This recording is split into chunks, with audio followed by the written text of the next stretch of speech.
This is best HFY Stories humanity. Fck Yeah. The horizon trembled like a dying beast, its metal bones screaming under the strain of the void. Emergency sirens wailed through the ship's narrow corridors, a shrill harmony of panic that mixed with the hiss of venting atmosphere. Crimson warning lights flashed across steel walls streaked with coolant, throwing distorted shadows onto the terrified faces of civilians pressed against the bulkheads. The transport had been carrying colonists to a remote outpost, ordinary families who had never imagined they would face the black maw of space this way. Ara moved among them like a wall of living armor. Her blue skin gleamed with sweat scars like molten silver crisscrossing her arms. The plating of her battle-worn suit bore scratches from 100 skirmishes, yet still she anchored herself in the corridor, bracing against the pull of decompression. She spread her stance, wide boots magnetized to the deck, one hand gripping a railing, the other pressed against the shoulder of a child to keep her steady. Her amber eyes' solid pupil-less swept the group with calculating precision. 17 colonists, all alive for now. Airlock sealing in 10 seconds, a cold voice rasped over her comm. The order was clear. Hold your position, keep the civilians alive, and wait for the emergency doors to cycle. But Ara's eyes caught something else. At the far end of the corridor, half hidden in the chaos, a figure stood at a jammed bulkhead. A human, broad-shouldered, though not armored, wrestled with the locking mechanism. His chest rose in harsh, uneven breaths, lips tinged blue from thinning oxygen. Even from this distance, Ara could see he had just shoved the last colonist through the safety compartment. But the hatch had locked on him. The man was trapped. Instinct flared like a storm inside her. She had been trained to obey commands without hesitation, but Ara had not survived exile by blind obedience. Her orders were to stay with the civilians, to let anyone outside the sealed compartment die. That was protocol. That was the code. But the human, this engineer, judging by the stains of machine grease on his sleeves, did not scream or thrash. He stood still, calm, as if he had already accepted the end. There was a strange dignity in his stillness, a resignation Ara had seen only in warriors who had made peace with death. Her jaw clenched. Something inside her recoiled at the sight. She would not watch him die. Hold position! The captain's voice barked through her comm again, sharp as a whip. Ara ignored it. She surged forward, boots tearing free of the deck with a screech. The decompression nearly ripped her off her feet, but she leaned into the gale, each step a brutal war against the vacuum's hunger. Metal shrieked around her, the horizon groaning, as if the universe itself demanded she stop. She did not stop. Ara slammed her armored shoulder into the jammed door. Once, twice, a third strike with every ounce of strength in her body. The mechanism gave way with a tortured scream, the door wrenching open just enough for her to shove an arm inside. The human's body sagged against her, limp, but still breathing. She dragged him out in a single motion, holding him to her chest as the emergency seals clamped shut with a thunderous bang. The corridor went still.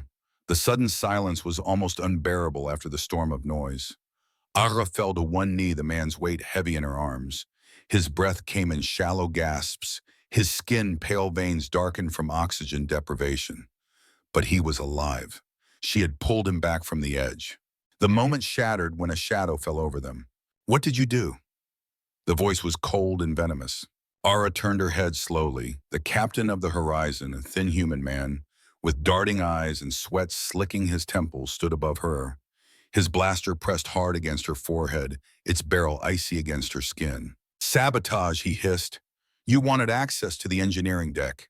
You were working with the pirates. Ara didn't flinch. I saved one of your crew. A convenient excuse, the captain spat.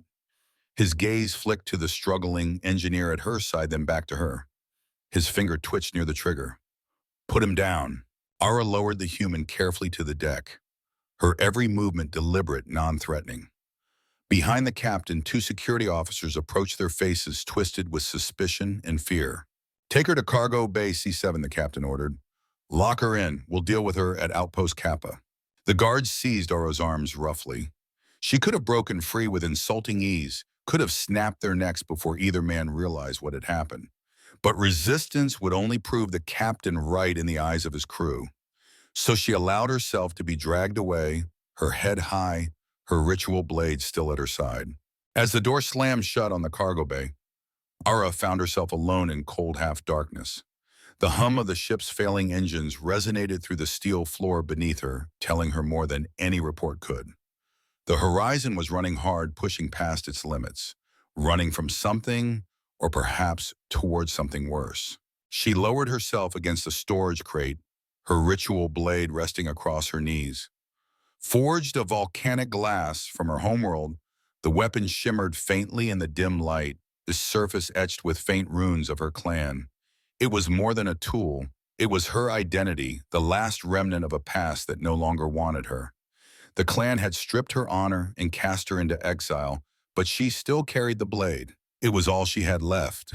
Hours passed. She sat motionless, her amber gaze fixed on the shifting shadows. She thought of the colonists, of the human she had pulled from death's grip, of the captain's trembling finger on the trigger. The silence fractured with a cough. Ara's hand snapped to her blade. A figure stirred in the shadows of the hold. The same human, his breathing ragged, each word strained with pain, pulled himself upright. He should have been in the medbay, not here. But fate had seen fit to cage them together. You would have died for nothing. Ara said, her voice as sharp as the edge of her blade. The engineer, Samuel Voss, if she remembered the whispers of the crew correctly, met her eyes. Despite his weakness, his voice held a quiet steadiness. And what has your life amounted to, warrior exile, guarding people who hate you? His words hit like a strike to the chest. Ara said nothing. Silence stretched between them, heavy with unspoken truths. Samuel's gaze lingered on the scars carved across her skin, the markings of a culture he could barely imagine. He should have been afraid of her, any sane person would be, but instead he studied her with an odd curiosity, as if she were more puzzle than threat. They're afraid of you, he said softly. That's why they locked you up. Not because they think you're a saboteur, because fear is easier than understanding. Ara's jaw tightened. Fear is rational. I have killed more beings than you have repaired machines. Maybe so, Samuel said, struggling to his feet. But you still saved me. That doesn't sound like a tactical error. He moved to a discarded box, rummaging until he found a broken navigation panel. His hands scarred oil stain built for machines, not war, began to work. Ara watched in silence as his fingers coaxed life back into the inert metal. There was grace in his labor, a rhythm that spoke of long nights repairing systems no one else could. Minutes later, the panel flickered, projecting a constellation Ara recognized instantly. The stars of her home system rendered in shimmering light. How did you know? She whispered. The markings on your armor, Samuel replied without looking up. They match Calarian star patterns. Not many would notice. But I study everything. It's how I survive. For the first time in years, Ara felt something stir beneath the weight of exile. Not hope, not yet, but something dangerously close. She reached for her last ration bar, the emergency reserve she had guarded even from herself. Without a word, she broke it in half and offered him a portion. He accepted silently. In that small exchange, so ordinary, so human, trust was born. Ara stared at the projection of her home system, the reminder of what she had lost. Samuel's voice cut through the silence. Everyone should remember where they came from, even if they can't go back. She turned to him slowly. You don't know what I've done. No, Samuel admitted. But I know what you did today. And for the first time in a long time, Ara did not feel entirely alone. The cargo bay was a prison without bars. Metal walls boxed Ara in on all sides, the faint hum of machinery, the only reminder that life still existed outside her confinement. Time stretched unnaturally in such places, each second dragging into eternity. She sat with her back to a storage crate, her ritual blade across her knees. The volcanic glass glimmered faintly as the ship's failing lights pulsed through the vents above. It was a companion she trusted more than any crew member aboard. With her blade, she knew the truth. She was dangerous, she was capable, and she could end this charade of captivity at any moment. But she did not, because escape would only confirm the captain's lies. The door hissed open. Two security officers, half dragged, half carried a limp body into the bay. They dumped him unceremoniously on the deck before leaving without a word. The heavy door sealed again, locking them together. Ara's eyes narrowed. Samuel Voss, the human engineer, lay crumpled on the floor, his breathing shallow, his skin pale from lingering oxygen deprivation. He had not been sent to the medical ward. He had been sent here to her cell. The implication was clear: the captain wanted him out of the way, or perhaps wanted to test her restraint. Ara rose to her feet, towering over him. "Why are you here?" Samuel winced as he tried to sit up. "Ask your captain." He seemed eager to relocate me. His voice was dry, but beneath the sarcasm was exhaustion. He propped himself against a crate, his chest heaving with the effort. For a moment, silence fell between them, filled only by the hum of the Horizon's engines. "You should have let me die," Samuel said at last. Ara's amber eyes locked onto his. "I don't allow death to choose for me." He gave a humorless chuckle. "That sounds like something a soldier would say, which I suppose you are." Was she corrected? "I am nothing now." The words hung heavy in the air. Samuel tilted his head, studying her as though she were another piece of broken machinery, a puzzle to be solved. "Nothing. I saw you hold back a collapsing corridor with your own body. You counted every colonist like their lives mattered. That doesn't look like nothing to me." Ara turned away, unwilling to let him see the flicker of conflict in her expression. She did not need his words nor his pity, yet some part of her buried deep listened. Hours passed. Samuel busied himself with scavenging through the discarded contents of the cargo hold. He found scraps of metal wiring, pieces of forgotten equipment. His hands moved with the quiet confidence of a man who had spent his life coaxing order from chaos. Ara watched him work in silence, her blade resting against her knees. At last, Samuel held up a cracked panel, its circuitry half dead. With tools improvised from nothing more than wire and a stubborn will, he repaired it. The screen flickered to life, casting pale light across the cargo bay. Stars bloomed on its surface, an imperfect but recognizable map. Ara inhaled sharply. Calarian constellations. The patterns of her homeworld burned into memory from childhood nights spent under alien skies. How she whispered. "The markings on your armor," Samuel said without looking up. "I've studied enough maps to recognize a star system. Yours is distinctive."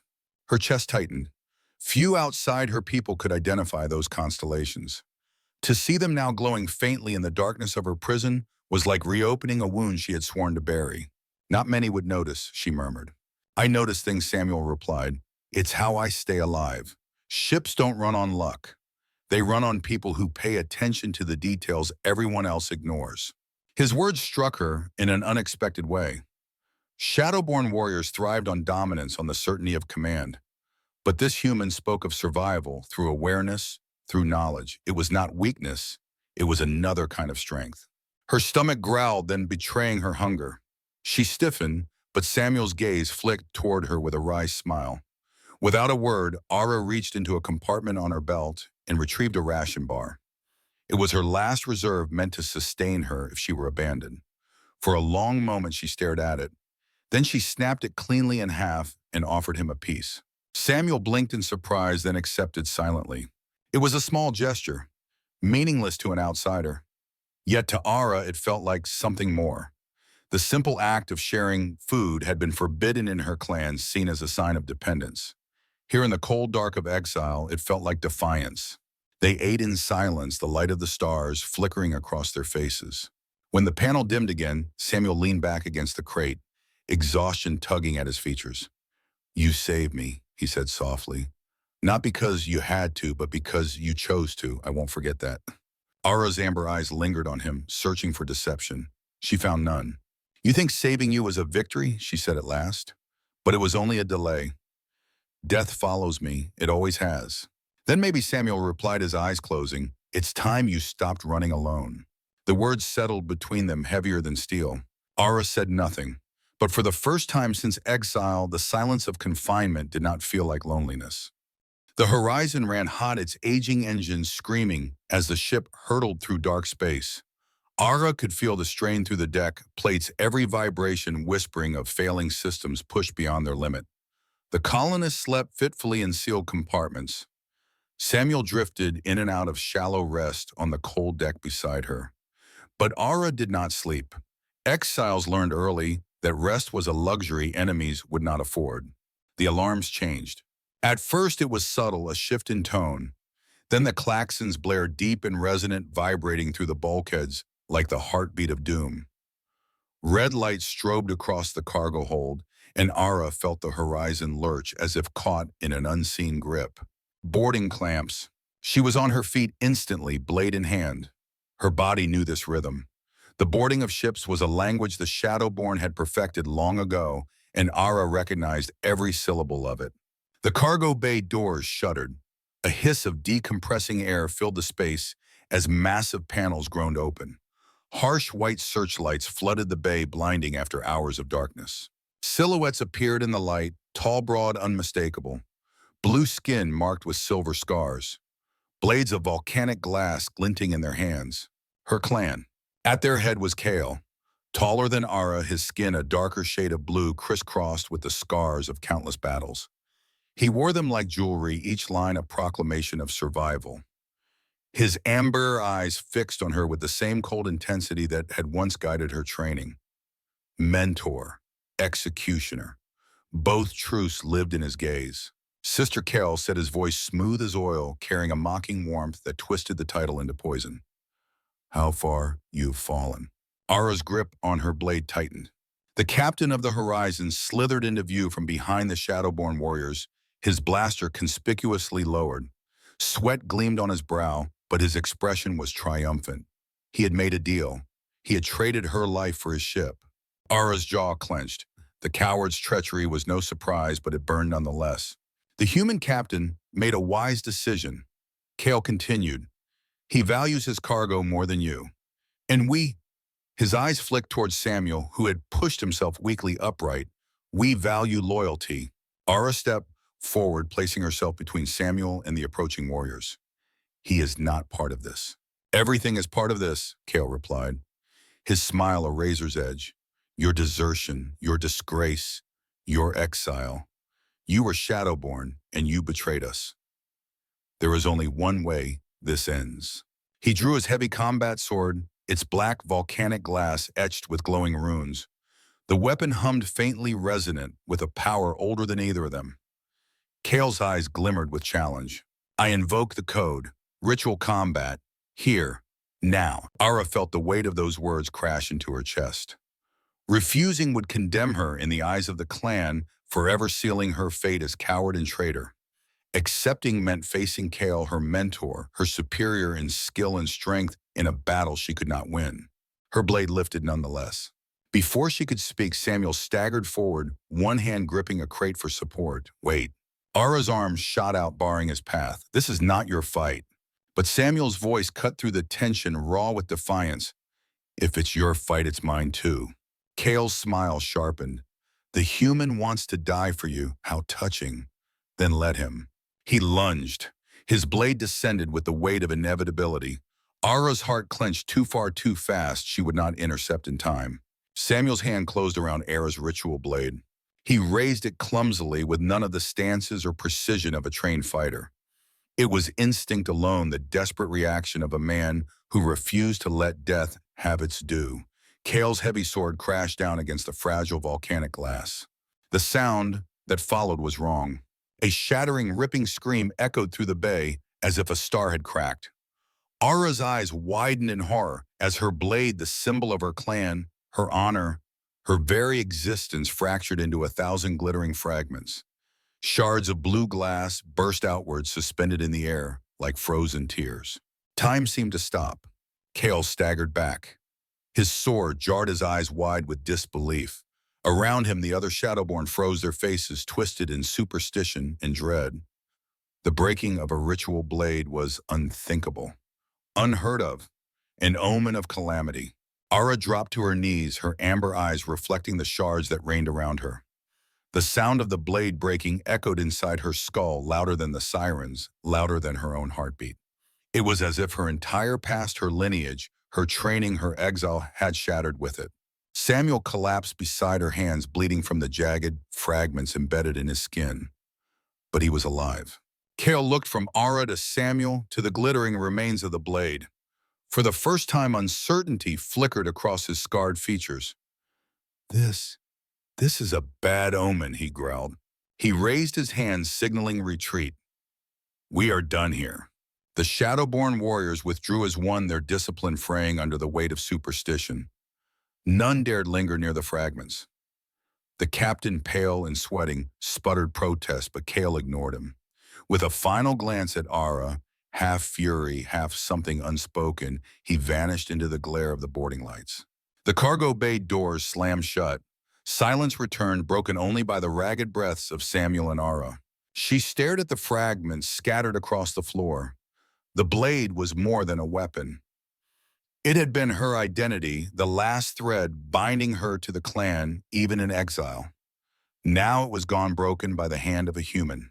You don't understand," she whispered, voice trembling. "That blade, it was everything."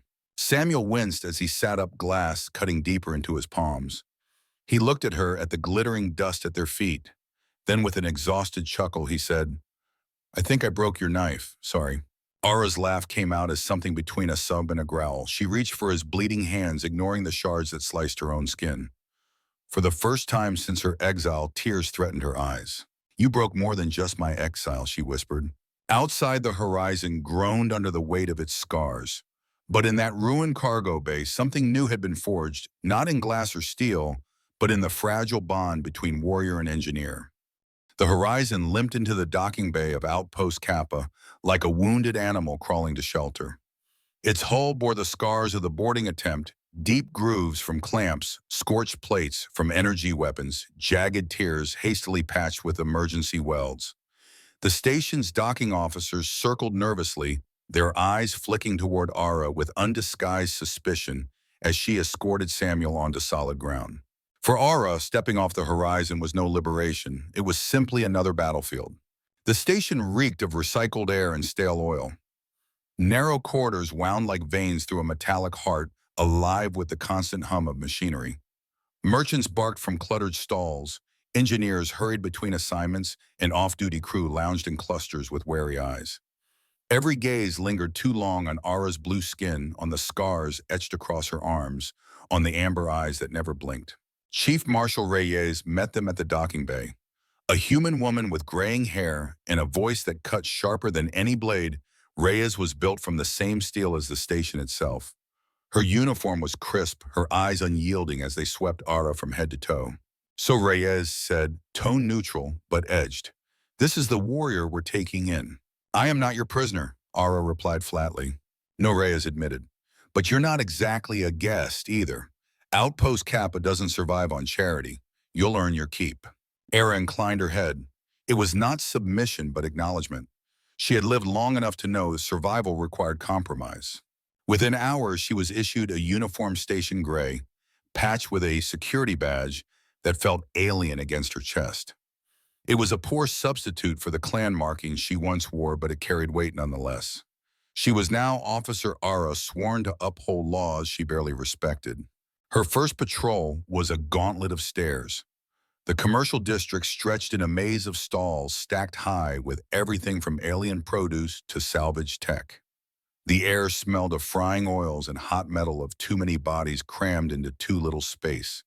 Arha's presence cut through the crowd like a blade. Some turned away, avoiding her gaze. Others glared openly, muttering about bringing killers into their midst. "They'll get used to you," Reyes said, striding at her side. Ara's eyes swept the crowd. "They've seen warriors before. That's all they need to know." "Is that all you are?" Reyes asked. Ara didn't answer. The commotion erupted ahead before she could form a reply. Two men grappled outside a provision shop, fists flying, the smaller one pinned against the bulkhead as his face turned purple under the chokehold. Reyes sighed. "Welcome to the job." They pushed through the crowd. Reyes drew her stunner but held it low, her tone sharp. "Station security. Break it up." The larger man ignored her, rage consuming him. His hands tightened around his victim's throat. Ara moved. She seized the aggressor's wrist in a grip like iron, her thumb pressing a nerve cluster until his fingers spasmed open. In one smooth motion, she twisted his arm behind his back, forcing him to his knees. The crowd hushed the sudden silence, almost reverent. "Chief Marshal gave you an order," Ara said quietly. Her voice carried more weight than any weapon. The man gasped, protesting about stolen credits and betrayal. The accused shook his head, furiously denying the claim. Reyes pulled security footage from the shop, revealing nothing but a misplaced chip and too much alcohol. When it was done, Reyes gave Ara a sidelong glance as they walked away. You handled that well. Most rookies try to talk first. Gets them hurt. Words rarely prevent violence, Ara replied. They only delay it. Spoken like someone with experience, Reyes thought, but did not say. Yet even as Ara carried out her duties, she could feel the weight of eyes on her back. Not the curious stares of civilians, not the cautious appraisal of fellow officers, but something sharper, a predator's gaze. Her quarters were small, bare, functional, little more than a cot, a desk, and a shelf. She inspected it methodically after every patrol, checking vents, grates, locks. On her third night, she found it a metallic disc no larger than her thumbnail hidden in the ventilation system. She turned it over in her hand, her jaw tightening. Not station technology, military grade, shadow-born craftsmanship. They had found her. Ara disabled 2 of the surveillance devices she discovered, but left one active angle deliberately to capture only what she allowed. It was a message to whoever was watching, I know you are there. I permit it for now. The shard of her broken ritual blade rested on the shelf above her bunk. A fragment of volcanic glass catching the light from the single illumination panel. It glimmered faintly, both wound and reminder. A piece of her past destroyed by a human's hand. A symbol of what had been lost and what might yet be rebuilt. Meanwhile, Samuel worked tirelessly in the engineering bays, elbow deep in corroded conduits and jury-rigged systems. He moved with quiet confidence, his voice calm, even as frustrations mounted among his team. Where others cursed the patchwork schematics and faulty wiring, Samuel adapted improvising solutions no manual could offer. Ara crossed paths with him, often, sometimes during patrols, sometimes in the mess. Their exchanges were brief, little more than glances or clipped words. Yet the silence between them carried more weight than idle chatter ever could. Still unease never left her. At night, as she lay on the narrow bunk, Ara could feel the presence of the watcher through the single lens she had allowed to remain. She imagined Kale's eyes on the other end, cold and patient, biding his time. The Shadowborn did not forget, and they never forgave. For now, Outpost Kappa was a refuge, but Ara knew better than to mistake refuge for safety. Samuel Voss had grown accustomed to the rhythms of Outpost Kappa. The station was a patchwork beast, every quarter groaning with the strain of decades of improvised repairs. To an engineer, it was both a nightmare and a challenge, but Samuel thrived on challenges. Still, something about the recent fluctuations gnawed at him. Power surges rolled through the station in steady intervals, 4 minutes apart, like a heartbeat gone wrong. The environmental systems dimmed, then flared, ventilation cycled irregularly, and diagnostic tools gave contradictory readings. Samuel frowned at his tablet as he traced the conduits deeper into the maintenance tunnels. This doesn't make sense, he muttered. Nothing on this level should be drawing that much power. The further he crawled into the narrow ducts, the colder the air became, tinged with the metallic bite of overstressed systems. At last, he found it a junction node spliced with skill too precise for a civilian hack. Someone had installed a bypass siphoning massive amounts of energy. The workmanship was flawless, almost invisible. Almost. Samuel followed the unauthorized conduit to a sealed compartment that wasn't supposed to exist. The access panel had been replaced so cleanly, only a difference in the screwheads betrayed it. He hesitated. Protocol demanded he call security, wait for backup. But curiosity, the curse and blessing of every engineer, won out. Inside was a communications array unlike anything he had seen outside a military installation. Subspace antennae, quantum phase encryption modules designed to mask and reroute transmissions. And it was active. He didn't hear the movement behind him. He felt it. A shift in air pressure, the subtle weight of eyes. You shouldn't be here. Ara's voice. Samuel spun, wrench raised defensively. She stood in the tunnel entrance, amber eyes, unreadable posture, balanced and ready. Neither should this, he shot back, gesturing to the array. What is it? Her gaze flicked to the humming console, then back to him. For the first time since he'd met her, she looked uncertain. Leave, Samuel. Forget what you saw.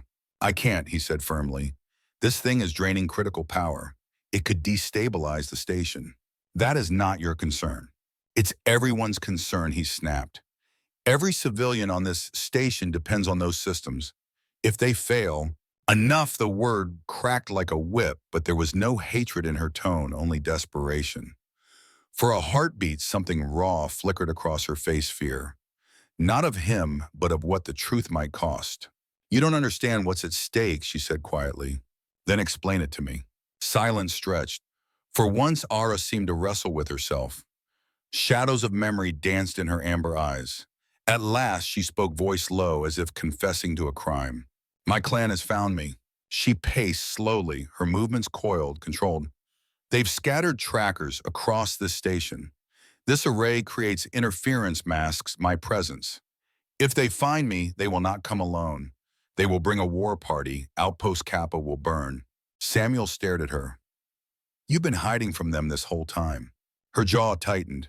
Since my exile, 3 of your years. Why? His voice softened. Why do they want you so badly?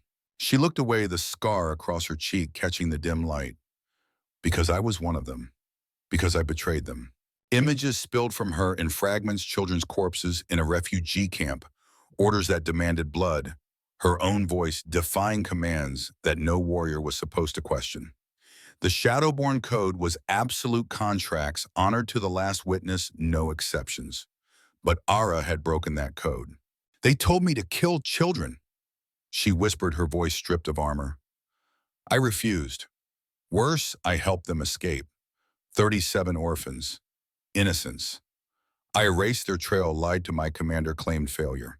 But lies do not hide forever. They branded me a traitor, shattered my honor. Blade cast me into exile. I was meant to die in the void, but I lived. Her hand brushed the scar across her face, a mark not of battle, but of judgment. Samuel felt the weight of her confession like a blow. For all her strength, for all the fear she inspired, Ara had chosen mercy and paid for it with everything she was. You were right, Samuel said softly. They're afraid of you because you proved their code can be broken. Her laugh was bitter. No, they are afraid because betrayal demands punishment, and they will not rest until I am ash beneath their boots. The communications array hummed, finishing a transmission cycle. Lights on the station flickered, then steadied. Ara reached for the console, her fingers trembling slightly. I have to move it, she said. Now that you found it, others will too. Samuel shook his head. This setup is sloppy. It draws too much power. I can build something better, more efficient, safer. Her eyes snapped to him, suspicion sharp. Why would you help me? Because you saved me, he replied simply. And because I think there's more to your story than you want me to believe. She searched his face for mockery, for deceit. She found none. That night in the cluttered workshop Samuel had carved from a forgotten storage bay, they dismantled the array together. Tools and fragments littered every surface, sparks flying as Samuel soldered components with the precision of an artist. Ara stood watch, her massive frame a shield against interruptions, but her gaze lingered often on his hands. They moved with purpose, with care, so unlike the ruthless efficiency of a warrior. Military-grade encryption module, Samuel murmured, holding up a sleek black cylinder. Quantum phase communicator. Subspace antenna array. This isn't exile equipment. Where did you get it? Ara folded her arms. Payment for a job. What kind of job needs this? The kind where failure means death. Her tone closed the subject. He didn't press.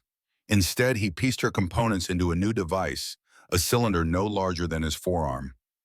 This will mask your presence more effectively, he explained. Runs on internal power for 72 hours. No drain on station systems. Their fingers brushed as he handed it to her. For a long moment, neither moved.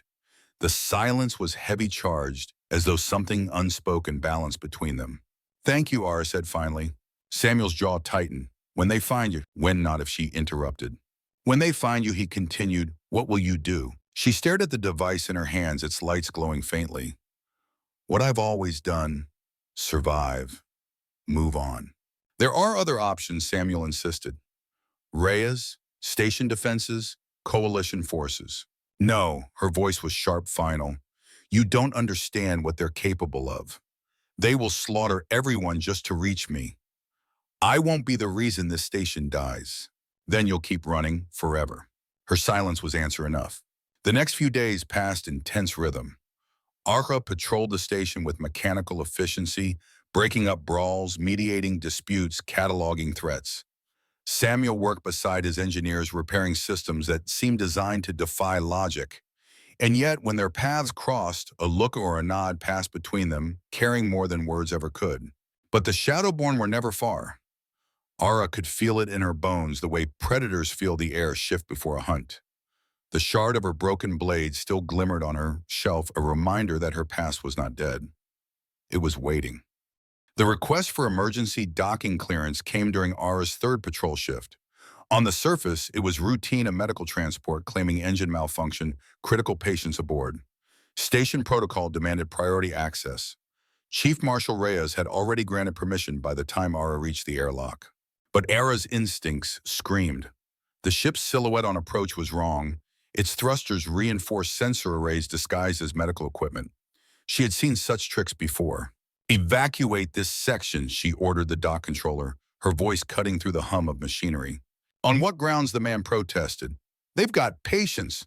"It's a false transponder," Ara snapped. "Lock down the ring, now." The airlock cycled before he could act. Mist hissed into the chamber as the inner doors opened.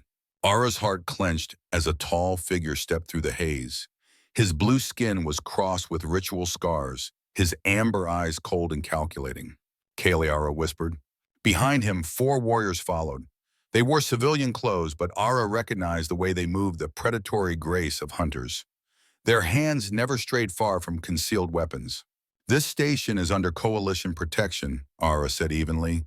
"Leave now and there won't be bloodshed." Kale's laugh was sharp. "Always the diplomat. How far you've fallen. We're not here for slaughter, sister. Just for you. Come quietly and no one else need die." "You expect me to believe that? Believe what you like. But ask yourself, how many innocent lives will you sacrifice to prolong your exile?" The dock controller's hand trembled over the silent alarm. One of the Shadowborn noticed his hand drifting toward a hidden disruptor. "Don't," Ara warned, shifting her stance. "Touch him and diplomacy ends." For a heartbeat, tension coiled in the bay like a spring. Then the alarm blared, red lights strobed, and chaos erupted. The first warrior lunged. Ara slipped inside his guard, striking his wrist until his disruptor clattered to the deck. She spun him into the bulkhead and seized his weapon, firing into the chest of another attacker. The pulse dropped him, twitching to the floor. Still, Kale did not move. He watched with cool assessment as his hunters pressed in. The third Shadowborn reached into his jacket, producing a small sphere. Ara's blood ran cold. A neural disruptor area effect, non-lethal but incapacitating. She lunged for the emergency hatch, dragging the dock controller with her. "Run! Get help!" The hatch sealed behind them just as the device detonated. Blue light flared and the bay went silent. Ara crawled through maintenance's shafts, alarms echoing in her ears. Her comm unit crackled with frantic voices, reports of intruders, confusion about numbers, orders colliding. The Shadowborn were jamming communications, sowing chaos as they hunted. She turned a corner and froze. Soft footsteps, controlled breathing. Nixa. Ara knew that pattern anywhere. Nixa had been her rival, once the clan's best tracker, the one who had taught Ara how to stalk prey in the endless night forests of their world. Now the hunter had become her executioner. Ara pressed herself into a doorway, waiting. When Nixa passed, Ara struck. Her first blow targeted the nerve cluster at the base of the skull, a disabling strike. Nixa twisted at the last instant, deflecting the worst. The 2 warriors grappled in the narrow corridor, movements precise and deadly. "Traitor," Nixa hissed, amber eyes burning. "You follow a corrupted path," Ara snarled back. "The clan is wrong. The clan is eternal. The code absolute." They broke apart, circling. Nixa drew a slender blade, not ceremonial, but practical, meant only to kill. "Kale wants you alive," she said. He didn't say undamaged. She lunged. Ara parried, barehanded sparks flying as the blade scraped her armor. But the confined space gave Nixa the advantage. The knife slashed across Ara's arm, drawing blood. Then a sound barely audible distracted Nixa. She turned her head for a fraction of a second. Ara seized the opening, wrenching the blade from her grip and slamming her into the bulkhead. One precise strike to the temple, and Nixa collapsed unconscious. Ara looked up to see Samuel at the junction, a heavy wrench clutched in his hand. "I told you to stay in engineering," Ara said through clenched teeth. I'm not good at following orders, he replied, especially bad ones. Despite herself, Ara almost smiled. She bound Nixa with stripped power cords, then took the fallen blade. There are at least 3 more. In Kale, they'll have the docking bay by now. Station security is in chaos, Samuel confirmed. Reyes is trying, but comms are jammed. We need another plan. Ara nodded. There's one place. The decommissioned docking arm. Isolated, abandoned. I can face them there. The docking arm stretched from the station like a skeletal finger pointing into the void. Long abandoned after structural warnings, it was a tomb of metal and silence. Emergency lighting painted everything in dull red. The absence of gravity turned every movement into slow, deliberate drift. Ara floated into the central hub, magnetic boots clicking when she needed anchor. Her arsenal was meager: a stunner, a collapsible baton, and Nix's knife. Against Kale and his hunters, it would not be enough. But she had no intention of fighting fair. I'm in position, she whispered into her comm. Samuel's voice crackled back, tense. Bulkhead sealed. Section 22 isolated. Kale's coming. 3 others with him. Stay safe, Ara said. A pause. Don't do this alone. I must. Her voice softened. You've done enough. She cut the link. The first sign of the Shadowborn was a ripple in the air currents. Ara twisted aside just as a disruptor pulse sizzled past. They came from 3 directions, moving with the grace of predators in 0G. Ara fired her stunner, the recoil sending her spinning. The shot grazed one warrior's shoulder, disrupting his trajectory. He slammed into a strut, and her second blast dropped him cold. 2 left. They split, flanking her. Ara allowed herself a grim smile. They still thought her prey. She scattered a handful of improvised flashbangs, metal spheres Samuel had rigged from scavenged parts. Light exploded across the hub. The Shadowborn's visor systems amplified the glare, blinding them. Ara closed with the nearest grappling in a deadly dance. She recognized him, Vex, her old sparring partner. He knew her tactics, her style, so she used Samuel's. Dirty, pragmatic, efficient. A thumb to the nerve under his jaw, a brutal slam of her baton to his temple. He went limp. Only one remained.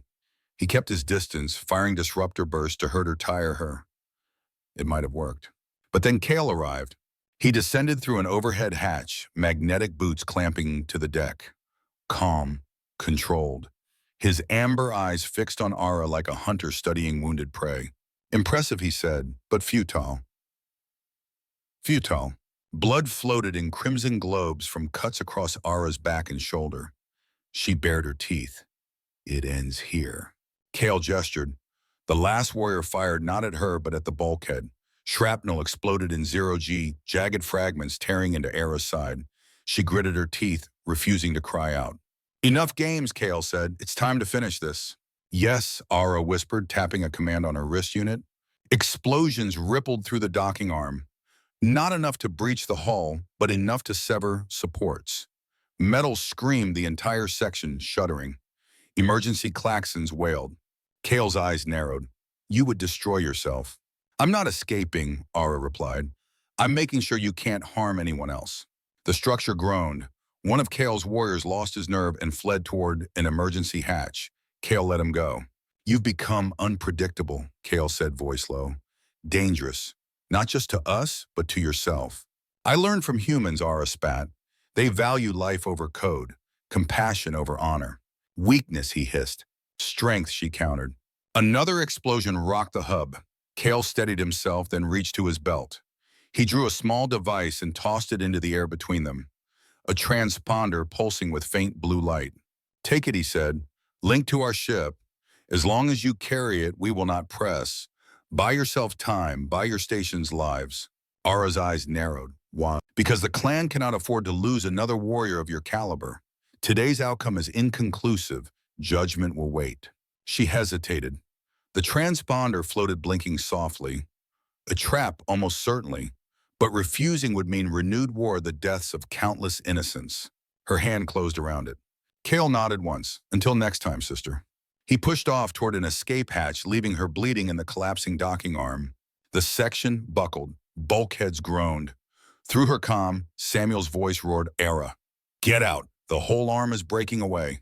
She forced her body to move, dragging herself through twisting corridors as atmosphere vented into space. Twice, she nearly blacked out, blood loss threatening to claim her. At the last moment, she squeezed through the narrowing gap of a ceiling bulkhead. Behind her, the docking arm tore free, spinning into the void like a severed limb. Ara collapsed, strength spent. Samuel was there catching her as medics rushed in, his hands pressed against her wounds, his voice a desperate anchor.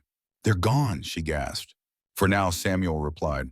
Her fingers closed weakly around the transponder in her pocket. Not victory, not peace, only another reprieve in a lifetime of running. But this time she was not running alone. The medical bay was quiet except for the steady beeping of monitors.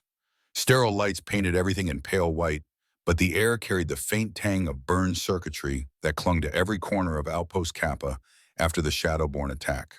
Ara lay on a recovery bed wrapped in healing patches that shimmered faintly against her blue skin. Her body was battered, bruised, and stitched together by the station's overworked doctor. But she was alive. Against all odds, she had survived Kale. Samuel sat in a chair beside her, his clothes still stained with grease and blood tablet balanced on his knees. He hadn't left since they brought her in. Lines of exhaustion marked his face, but his eyes never wavered from her. When Ara stirred, lids fluttering open to reveal amber eyes, Samuel was instantly alert. "How long?" she croaked, voice rough from dehydration. "About 12 hours, he said, setting the tablet aside. "Doctor says you'll make a full recovery. Faster than a human, apparently. One of your few advantages." Despite the pain, Ara let out a soft huff of amusement. "We take what we can get." She tried to sit up and winced, muscles rebelling against the motion. Samuel reached out instinctively, steadying her. For a moment, his hand lingered on her shoulder, and neither of them pulled away. "The station?" she asked. "Damaged but functional," Samuel replied. "We lost the entire docking arm, but casualties were minimal. A miracle considering." He hesitated, his voice lowering. "Security feeds cut out after your explosives detonated. What happened in there, Ara?" Her hand slipped to her pocket, retrieving the transponder. Its faint blue light pulsed steadily, casting ghostly shadows across the sheets. "Kale offered me a compromise," she admitted. Samuel's expression hardened as he took the device. "This isn't a compromise, it's a leash." "It's time," Ara countered softly. "As long as they can track me, they'll keep their distance. The station is safe. You are safe. And what happens when they decide they're ready to come for you again?" Samuel's voice was sharp now, frustration boiling over. "I'll be ready." He turned the device over in his hands, eyes narrowing. Quantum entangled transmitter. Virtually impossible to jam, but not impossible to modify. Ara blinked. "You can't disable it." They'd know instantly. "I'm not going to disable it," he said, "but I might be able to introduce a random error factor. Make your signal appear to shift unpredictably, 5 kilometers this way, then 10 that way. Enough to give you room to maneuver. Enough to buy us time." Ara's breath caught. Hope stirred, dangerous, fragile hope, but she suppressed it. "Why would you do that?" Samuel met her gaze without flinching. "Because you saved my life. Because you saved this station. And because you shouldn't have to carry this alone anymore." She looked away, her amber eyes shimmering. "I've always been alone. It's safer that way." "Safer," Samuel said firmly, "isn't the same as better." 2 days later, Ara stood on the station's observation deck. Her wounds had healed enough for limited duty, though the doctor had banned her from patrols for another week. Outside, the stars stretched in their cold indifference, the void vast and unchanging. In her pocket, the modified transponder pulsed. Samuel's work had been remarkable, weaving a variable algorithm into the transmission. The Shadowborn could still sense her, but never precisely, like trying to follow a ghost through the dark. Samuel joined her at the viewport, his reflection faint beside hers. For a while, they simply stood, watching the slow rotation of the station create the illusion of drifting among the stars. "Credit for your thoughts," Samuel said at last. "They're not worth much," Ara replied, but her voice lacked its usual edge. "I'll take them anyway." She hesitated, then spoke. "Kale told me the children I saved died anyway. Starvation, disease. My defiance accomplished nothing." Samuel turned, studying her profile in the starlight. "Do you believe him?" "Kale doesn't lie, not about outcomes." Her jaw tightened. "It means everything I've done, the exile, the running, the blood, all for nothing." No, Samuel said quietly but firmly. They died free, not slaughtered by mercenaries, not executed to preserve some code. They had a chance, however small it matters. His words settled over her like a balm. For the first time in years, the knot in her chest loosened. I've decided to stay, she said at last. Relief flashed across his face. Good. Reyes could use someone like you. We'll need new patrol protocols, early warning systems. The Shadowborn won't give up. Always the engineer, Ara murmured. And you always the warrior, Samuel countered. She turned to him, her gaze steady. Is that all I am? I don't know yet. He admitted, a faint smile tugging at his lips. But I'd like to find out. He extended his hand, a human gesture, simple, open, unguarded. For a long moment, Ara stared at it. She thought of the shard of her broken ritual blade resting on her shelf, a reminder of all she had lost. She thought of Samuel's hands, scarred from work and battle, offered now not as a weapon, but as connection. Slowly she reached out, their fingers intertwined, blue against pale warrior, against engineer. Outside, the stars burned cold and eternal, indifferent to the fleeting lives beneath them. Somewhere in the dark, the Shadowborn still hunted. The reprieve was temporary, the danger inevitable. But for now, for this fragile, fleeting moment, Ara was not running, not fighting. She was standing still, her hand in his, watching the stars. It wasn't peace, not exactly, but it was closer than she had been in a very long time.